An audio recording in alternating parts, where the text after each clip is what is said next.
Gracias al Señor por la oportunidad que me permite tener en este momento de compartir su palabra con nosotros en este tema, nuevo tiempo. Regularmente cuando oímos que hay un nuevo tiempo, pensamos siempre en las cosas buenas y de hecho Dios nos enseña eso en su palabra.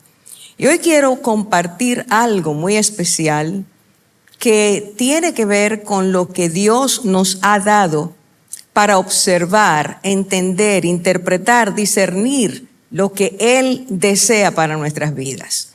Y me voy a ir, y quiero que usted también se vaya conmigo, ir atrás en la historia, en el principio mismo, cuando dice la palabra que cuando Adán y Eva pecaron, la vergüenza, la culpa, el saberse totalmente derrotados ante su transgresión o por causa de ella, Dios los llamó, habló con ellos, los escuchó, los interrogó y Él promulgó decretos.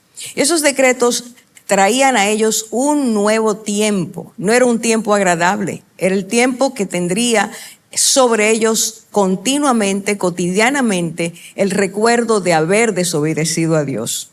Y esta situación, en medio de ella, en medio de aquella transgresión tan grande, Dios hace una promesa. La promesa de un nuevo tiempo. En algún momento de la descendencia de la mujer vendría aquel que traería libertad, sanidad, salvación. Al paso de los tiempos, y como dice la palabra, cuando se cumplió ese tiempo, en la plenitud de ese tiempo, vino el Señor y trajo el cumplimiento de esa promesa. Y voy a poner como ejemplo dos cosas que nos enseñan cómo el llegar Cristo a la tierra, el empezar su ministerio, el traer esa bendición, produjo. ¿Qué era lo que Dios había prometido? En Él se estaba cumpliendo. Y vamos a ver el primer ejemplo, y es cuando el Señor Jesús, dice la palabra, que llegó a Nazaret. Y en ese lugar el Señor fue a la sinagoga, abrió el libro que le entregaron, empezó a leer y encontró la porción que Él lee en nuestras Biblias, es Isaías capítulo 61, y dice que el Señor me ha ungido para, y empieza a decir partes muy poderosas del contenido de esa misión. Y entonces cuando llega al texto que dice, he venido para proclamar el año favorable del Señor, cierra el libro, se sienta, sus ojos estaban fijos en el Señor. Y el Señor Jesús dice en ese momento, hoy se ha cumplido esta escritura. En ese momento se abre un nuevo tiempo, no solamente para ellos que estaban en esa sinagoga, sino para el mundo entero. El nuevo tiempo era tiempo de gracia, tiempo de salvación, tiempo de ayuda de Dios, misericordia de Dios expresada a través de su Hijo Jesucristo. Sin embargo, en la sinagoga, pocas personas hicieron caso, o por no decir todas las personas. Ya sabemos cuál fue el final de esa historia. No siempre cuando Dios anuncia un nuevo tiempo nosotros hacemos caso o tomamos eso con la gratitud, el agradecimiento, el deseo de hacer aquello que Dios quiere. El otro ejemplo, nos vamos a ir justamente al día que Cristo asciende, que va a ascender a los cielos. Y se reúne con sus discípulos, lo encontramos en Hechos capítulo 2. Y dice la palabra de Dios, capítulo 1, dice que el Señor en ese momento les prometió a todos ellos que iban a recibir al Espíritu Santo, que vendría poderosamente el Espíritu Santo sobre ellos. Dice la palabra también que un poco más tarde, ese poder, ese Espíritu de Dios vino sobre ellos cuando estaban reunidos en aquel lugar y todos recibieron la llenura del Espíritu Santo. No solo el lugar se llenó de la presencia del Espíritu Santo, sino que todos ellos recibieron el impacto, la presencia, la llenura del Espíritu Santo. De ahí que empiezan a ocurrir cosas, se inaugura otro tiempo. Y Pedro, lleno del Espíritu Santo, se levanta y a una multitud que allí estaba reunida les explica, les dice de dónde viene esto. No es lo que ustedes piensan, no estamos borrachos, es que el Espíritu Santo ha llegado y ha prometido, está haciendo lo que Dios había prometido a través del profeta Joel. Y es aquí donde quiero que nosotros veamos que al iniciarse ese tiempo, De allí fluye, de allí brota una cantidad de elementos, de vivencias, de experiencias que la palabra nos narra con detalle. Dice que toda aquella multitud escucha la palabra de Dios y muchos de los corazones son redargüidos, reciben al Señor y al recibirlo, como les había dicho Pedro, cuando ustedes lo hagan, cuando ustedes se arrepientan de sus pecados, cuando ustedes reciban al Señor, van a tener también no solo salvación, sino la llenura, el don del Espíritu Santo. Y eso ocurre. Y aquella comunidad que dice que era como de 3,000 personas que reciben al Señor, empiezan a ser enseñados, empiezan a conocer lo que dice la palabra, empiezan a ser personas que diariamente se reúnen a orar, empiezan a entender lo que es la alabanza y alababan, empiezan a ser compasivos y empiezan a vender las cosas, los que podían, para ayudar a los que no tenían. Es decir, empiezan a verse los efectos internos de que un nuevo tiempo ha llegado a la vida de la persona. Cuando recibimos al Señor, llega un nuevo tiempo, así como llega un nuevo nacimiento. Y de allí, pues, si permanecemos en el Señor, empezaremos a ver, como vieron ellos, prodigios, milagros, la presencia de Dios caminando entre ellos, haciendo cosas maravillosas.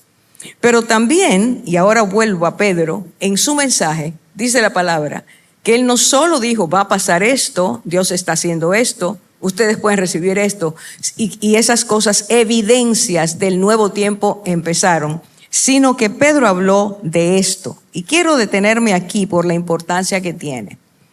El nuevo tiempo del que Pedro hablaba, mientras estemos en la tierra, mientras la palabra se predique, mientras las personas abramos nuestros corazones al Señor, Dios seguirá haciendo eso. Y nuestra medida, la extensión de nuestro corazón para recibir al Señor, permitirá que Dios haga los milagros que Él quiere. Él trabajará en nuestras vidas, Él nos dará el deseo, el hambre de conocerlo. Nos dará también la inclinación continua a ser sensibles al Espíritu Santo. Pero Pedro dice ese día, mientras habla, en el libro de Joel, que también hablaba Joel, no solo de lo que vendría, de la llenura del Espíritu Santo, vuestros hijos, vuestras hijas, los siervos, todos van a proclamar que el Espíritu ha llegado a sus vidas, que hay un nuevo tiempo, sino que decía que también vendría, el mundo vería señales portentosas, milagrosas. Y voy a leer el texto como está escrito. Dice, y daré prodigios arriba en el cielo y señales abajo en la tierra, sangre y fuego y vapor de humo. El sol se convertirá en tinieblas y la luna en sangre. Y escuchemos ahora lo que dice, antes que venga el día del Señor grande y manifiesto. Así que había un año de gracia que Cristo inaugura, pero también anuncia en el mismo, por medio del mismo profeta, antes que venga el día del Señor grande y manifiesto, visible y poderoso, habrá señales. Y esas señales nos conducirán, y es Cristo que nos lo explica, conducirá a que nosotros nos alertemos, nosotros entendamos que viene un tiempo nuevo, un nuevo tiempo para nuestras vidas. Pero también nos alerta acerca de qué veremos, qué oiremos, cómo viviremos, cómo el mundo estará en un nuevo tiempo no agradable, pero totalmente necesario antes que venga el día bueno, grande, glorioso del Señor. Esta realidad nos coloca como hijos de Dios ante una gran verdad. Y esa verdad, si nosotros leemos Mateo 24, por ejemplo, en el gran discurso del Señor a sus discípulos, en aquel momento tan precioso, tan íntimo, tan emotivo, el Señor habla de señales específicas que veríamos. Y termina diciendo, mencionando estas señales que Joel con anticipación por la inspiración del Espíritu Santo también anunció. Yo quisiera que nosotros nos detuviéramos aquí, porque antes de nosotros vivir la gran experiencia del nuevo tiempo del Señor manifiesto en el mundo, reinando en el mundo, y nosotros como su iglesia con Él, es necesario que entendamos que se ha inaugurado en la tierra un nuevo tiempo no agradable, no disfrutable. Un nuevo tiempo donde, como dice la palabra, grandes cosas ocurrirían. Y esas señales son avisos, indicadores totalmente veraces, porque salen de Dios, de que estas cosas son para que las miremos y tengamos la capacidad de discernirlas. Dice la palabra que Joel, en ese pasaje, Joel 2, que menciona Pedro en Hechos 2, dice que David miró al futuro. Cuando tú y yo entendemos que estas cosas están ocurriendo en el presente, porque están cumpliéndose por lo que Dios había dicho antes, y están ante nuestros ojos, ese nuevo tiempo, el deseo de ver al Señor manifestado, glorioso, poderoso, tiene que venir a nosotros. ¿Qué dice la palabra que debo hacer como hijo, hija de Dios en este tiempo? Un tiempo nuevo para la tierra, de turbación, de turbulencia, pero que da lugar o dará lugar sin ninguna duda a que ese día glorioso y grande del Señor se manifieste. ¿Qué tenemos que hacer tú y yo para prepararnos antes de que ese nuevo tiempo glorioso llegue, en medio de un nuevo tiempo difícil? ¿Qué es lo que Dios nos enseña? Voy a mencionar rápidamente algunas acciones que como pueblo de Dios, como hijos de Dios, tenemos que empezar a entender que hay que ejercitar esto, que debemos ejercitarnos en esto. Son disciplinas espirituales para en tiempo malo prepararnos antes de que llegue el buen tiempo, el nuevo tiempo, el tiempo glorioso de nuestro Señor. Número 1, partiendo de que la palabra del Señor dice que la iglesia de Dios viviente es columna y sostén de la verdad. Preguntémonos de todo corazón, ¿realmente yo le creo a Dios? ¿Realmente le creo a Él y a su palabra?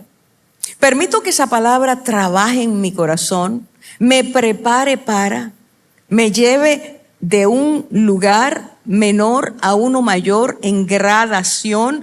¿Es realmente mi deseo?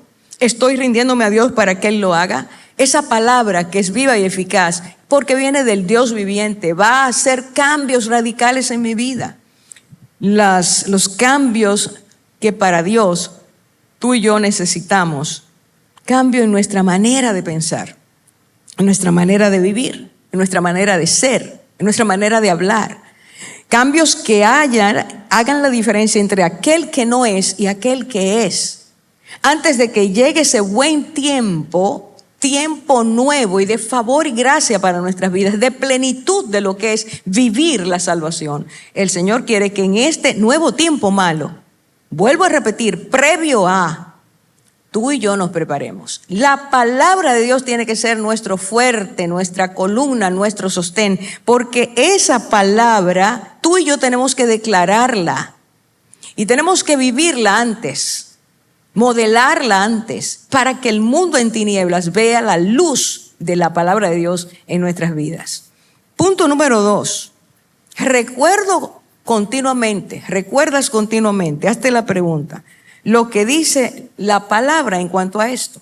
En 1 Juan 3:2 dice claramente, amados, ahora somos hijos de Dios. En el presente somos hijos de Dios. Y aún no se ha manifestado lo que habremos de ser.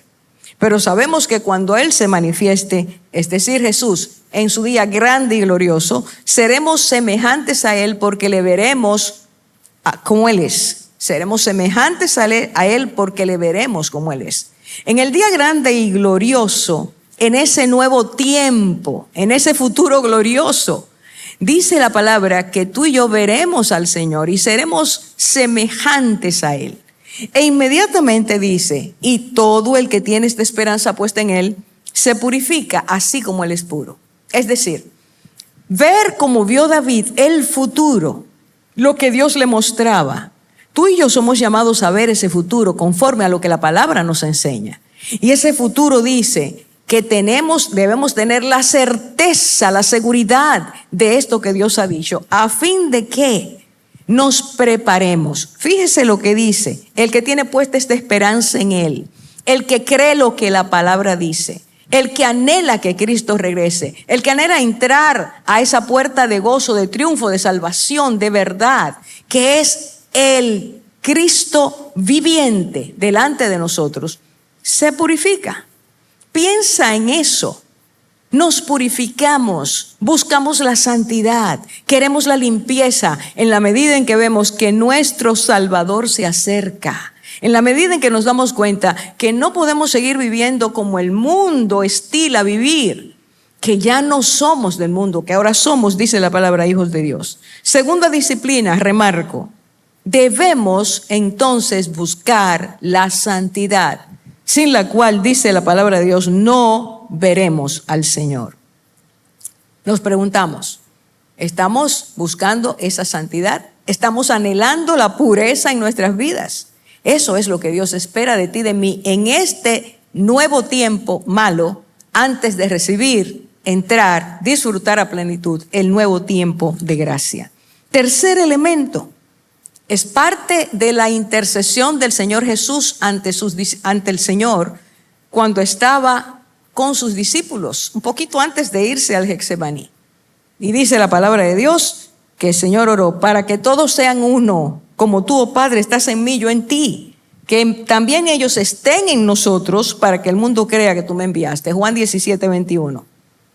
Cuando leo esto, realmente me pregunto, ¿soy obediente a ese deseo del Señor de que tú y yo seamos, de que tú seas, de que yo sea, de que nosotros seamos personas que trabajemos por y para la unidad del cuerpo de Cristo?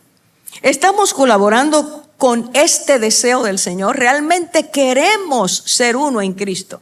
Queremos que Él nos vea, el Padre nos vea como uno, para que el mundo crea. Es el evangelio que tú y yo no tenemos que hablar, que solo se expresa con nuestras acciones. El amarnos en un mundo lleno de odio y de maldad. Amarnos entre nosotros, perdonarnos, trabajar, colaborar para que la verdad y la bondad en nosotros luzca, se resplandezca, se manifieste. Es necesario trabajar por esto. Estoy en este tiempo malo aprendiendo a vivir como una persona que trabaja, colabora para que la unidad del cuerpo de Cristo sea real.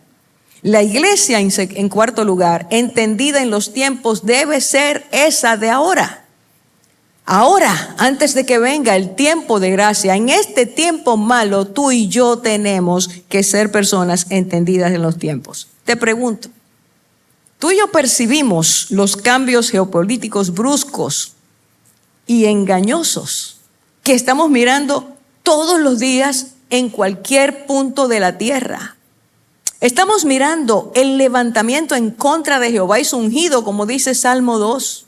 Me estoy dando cuenta de que este mal sabor tiene un origen.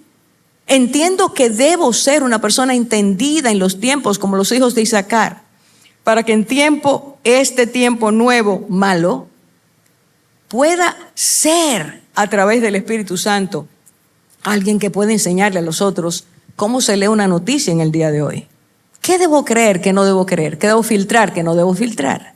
Dios espera de ti y de mí esto. Haremos un nuevo tiempo. Prepararemos el nuevo tiempo para el Señor, su regreso, cuando tú y yo hagamos estas cosas. Por último, tú y yo entendemos que debemos mirar hacia el oriente, hacia el Medio Oriente, y mirar a Israel, lo que está ocurriendo.